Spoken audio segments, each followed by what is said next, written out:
सोनं म्हटलं की लगेच आपल्या डोळ्यासमोर येतात दागिने, लग्न समारंभ आणि सण। पण आज आपण त्या सोन्याबद्दल बोलणार आहोत जे दागिन्यांच्या पेटीत नाही तर देशांच्या तिजोरीत बंद आहे, म्हणजे देशांच्या सेंट्रल बँकेचं सोनं। हे सोनं फक्त शोभेसाठी नसतं तर देशाच्या करन्सीला आधार देणारं असतं। म्हणजे देशात आर्थिक संकट आलं, मार्केट कोसळलं तर हे सोनं देशाची अर्थव्यवस्था स्थिर ठेवतं।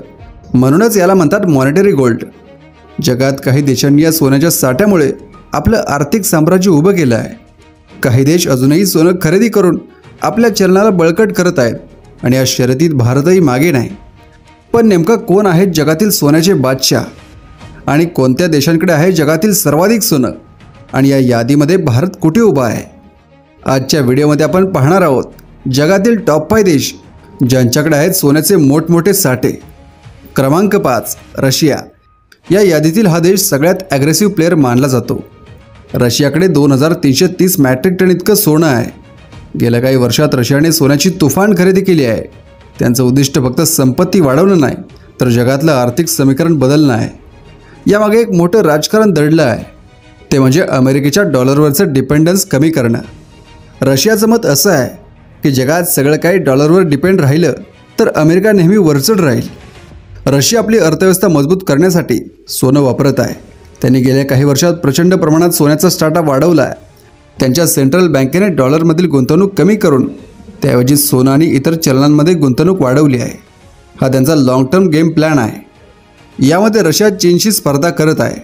दोन्ही देश जागतिक सोन्याच्या साठ्यात वरचढ राहण्यासाठी झटत आहेत। चीन थोडं पुढे गेलं तर रशिया पुन्हा सोनं खरेदी करून आपला क्रमांक टिकवत आहे। क्रमांक 4 फ्रान्स। फ्रान्स अनेक दशकांपासून या यादीत 4थ्या क्रमांकावर कायम आहे। त्यांच्याकडे जवळपास 2437 मॅट्रिक टन इतकं सोनं आहे, जे युरोपमधील सर्वात मोठ्या सरकारी साठ्यांपैकी एक आहे। फ्रान्ससाठी सोनं म्हणजे फक्त संपत्ती नाही तर आर्थिक स्थैर्याचं प्रतीक आहे।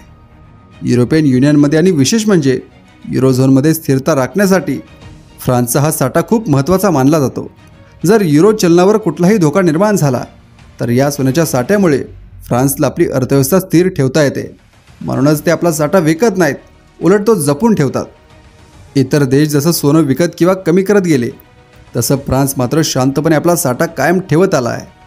आजही फ्रान्सला विश्वास आहे की सोनं हे शेवटचं आणि सगळ्यात सुरक्षित गुंतवणूक साधन आहे। जागतिक अर्थव्यवस्थेत काही बदल झाला तरी सोनं हेच देशाला टिकवून ठेवतं। क्रमांक 3 इटली।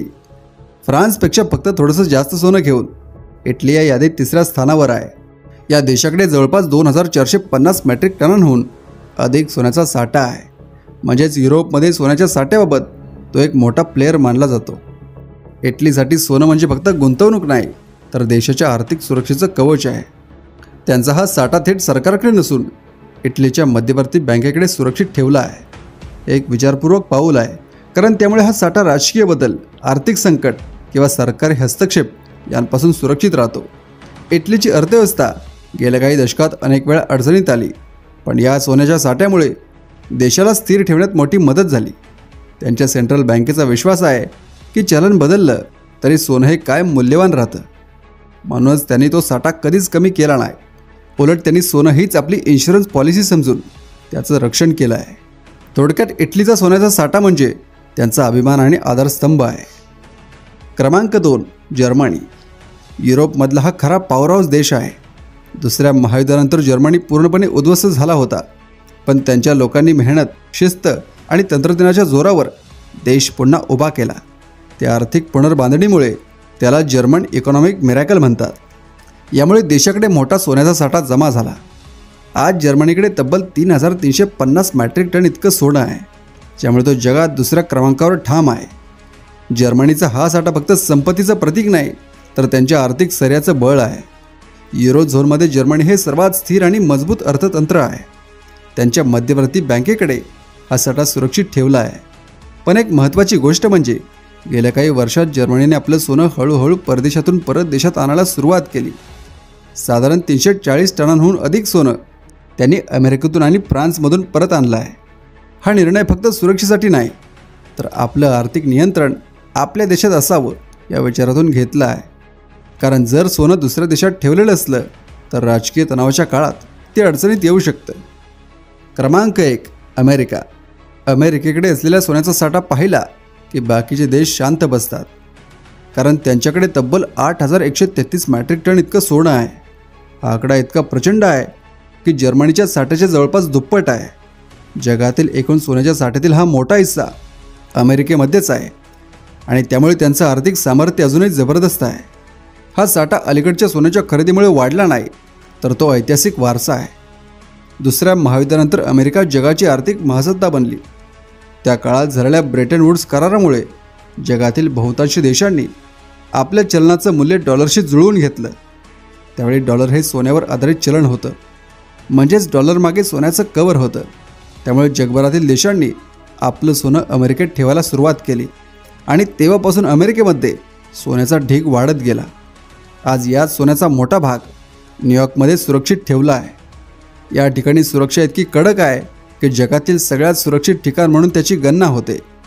आता या टॉप 5 यादीत जरी भारत नसला तरी भारत एक स्मार्ट प्लेयर आहे. सोनं म्हणजे आपल्या संस्कृतीचा, अर्थव्यवस्थेचा अविभाज्य भाग आहे. लग्न, सण, गुंतवणूक सगळ्या ठिकाणी सोन्याचं खास स्थान आहे. आणि आता तर रिझर्व्ह बँक ऑफ इंडियाने दाखवून दिलं आहे की सोनं फक्त दागिन्यांसाठी नाही, तर देशाच्या आर्थिक सुरक्षेसाठी खूप महत्त्वाचं आहे. सप्टेंबर 2025पर्यंत भारताकडे 880 मॅट्रिक टन सोन्याचा साठा आहे. या साठ्यामुळे भारत जगातील टॉप 10 देशांमध्ये ठामपणे उभा आहे. RBIने गेल्या 6 महिन्यात सुमारे 64 टन सोनं परदेशातून म्हणजेच बँक ऑफ इंग्लंडसारख्या ठिकाणाहून परत भारतात आणलं आहे. ही 1990च्या दशकानंतरची सर्वात मोठी सोन्याची घरवापसी आहे.